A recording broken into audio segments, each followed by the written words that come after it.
It's Friday, October 3rd. It's important that I and government, who are elected by the people, ultimately have the say in where these are going. New information now fueling claims a skills development fund in Ontario was being used as a slush fund. This is the textbook disease where we need to be proactive. We need to be preventative. A premature baby in Alberta has died of measles. It's the second death linked to measles in Canada this year. I went through the whole process, but then slip came out that says incomplete. A rough week for travelers and truckers with a systems outage at airports and long delays at land borders.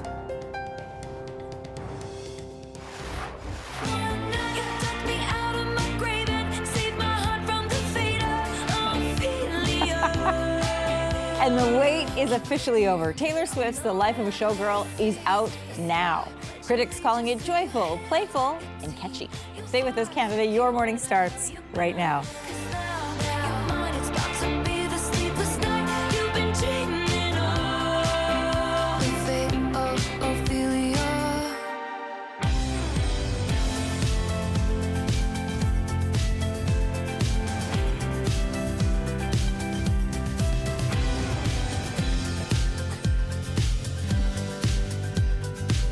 I had to laugh on the Taylor Swift headline. As soon as the music played, there's like Vanessa and Kelsey just also, like, I just start singing this.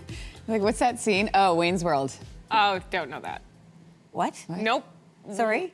That's an early bomb to drop at 6:01. You don't know Wayne's World at all? You've never seen it? Are you surprised? Have you met me? A little bit. Oh, no. Anyway, I'm Kelsey McEwen. I love Taylor Swift. And I am a millennial. Album is delightful. Yeah, oh, it is. Okay, so you had a chance to listen to it. Yeah, twice. Twice? Yeah, it's Okay, great. so hold your thoughts. Okay. Because we are going to play everybody a snippet of it in just a little bit. But first, there's other stuff to talk about. And here we go. In news, we are now learning more about where millions of dollars from an Ontario government fund went. The opposition now claiming this was a slush fund. The Ford government has essentially taken a program designed to train workers, a good program designed to train workers, turning it into a slush fund. A bombshell report from the Auditor General said political staff sidestepped the opinions of nonpartisan bureaucrats to hand out, listen to this number, around $750 million in grants from the Skills Development Fund to applicants of their choosing. Now, the report called it, quote, not fair, transparent, or accountable. And now we're learning about the companies who received those grants, many of which had directors or executives that made sizable political donations to the governing Progressive Conservative Party. In other news this morning, sad news, a baby has died of measles in Alberta. We don't know whether the individual involved could have been vaccinated or for other medical reasons may not have been able to be vaccinated. But we know that if numbers are high enough in the community as a whole, we can garner herd protection. Alberta's health minister said the baby died shortly after birth. The mother contracted measles during her pregnancy. The baby was born premature. The minister is urging anyone planning to get pregnant to check their vaccination status. Alberta has reported more than 1,900 measles cases since January per capita, by the way. That is the highest rate in North America. This is the second death linked to measles in this country this year. Another baby died in June. It has now been 5 months, and there's still no trace of two missing children in Nova Scotia. I know they brought in resources from other provinces. They're doing everything they can, but they need tips and they need the public's help in some way because somebody out there knows something and they're not saying. 4-year-old Jack and 6-year-old Lily were reported missing from their home in Lansdowne Station. That was May 2nd. Police say investigators have received 820 tips so far. They've done 80 formal interviews. They have reviewed all viable video files collected from the area.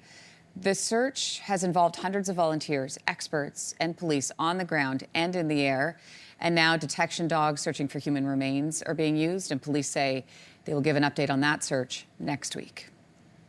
Ottawa has now launched a new defense investment strategy that plans to buy more military equipment from Canadian companies. We're not going to be spending 75 cents of our dollar south. We'll be amortizing that money out in Canada where we can, and then spending it in other places where we have to. The agency will cut red tape and duplication. The agency will prioritize selecting Canadian companies for big contracts valued at more than $100 million. The agency's first major decision will be about submarines. They will choose between a German or a South Korean company to replace Canada's aging fleet. Their purchase of more F-35 fighter jets from the U.S., that is still up in the air, literally. The Conservatives say the new agency is not necessary.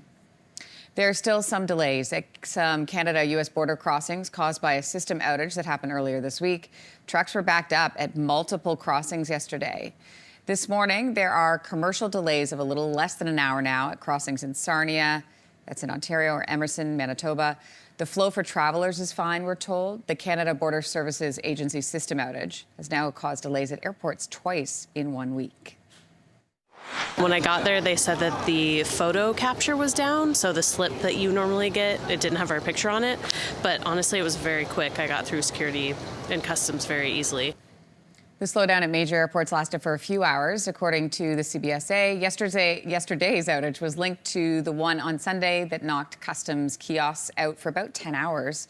That was caused by what they call an unforeseen technical problem during routine maintenance. A huge sigh of relief for parents at a Moncton elementary school who showed up to find hazmat teams surrounding their school. This could be any kind of a scare. We know there's a lot of crazy things happening in our world right now, so we have to treat it exactly like it could be something, very dangerous. So luckily it wasn't anything dangerous. Here's the story, though. Crews were called to investigate an unknown substance that 10 people were exposed to. One woman in the office inhaled it, had extreme difficulty breathing. So this all prompted a hold and secure inside the school and a massive deployment outside of it. It turned out to be nothing more than sodium bicarbonate, which is basically baking soda. Parents, staff, and students were relieved, and classes continued as normal. It's good news. Taylor Swift's Tortured Poets era has come to an end, and now she's officially a showgirl. Hey, thank you for the lovely bouquet. You're sweeter than a peach, but you don't know the life of a showgirl, babe. And you're never ever gonna wait. The Life of a Showgirl is Taylor Swift's 12th studio album. There are 12 new songs on it. In case you forgot, she announced it at 12:12 a.m. on August 12th. 12/12/12.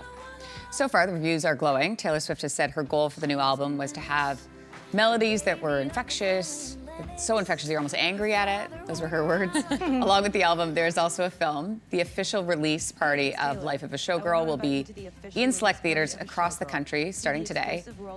And it's going to include the world premiere of the music video for the lead single, The Fate of Ophelia, along with behind-the-scenes footage, lyric videos, never-before-seen personal reflections.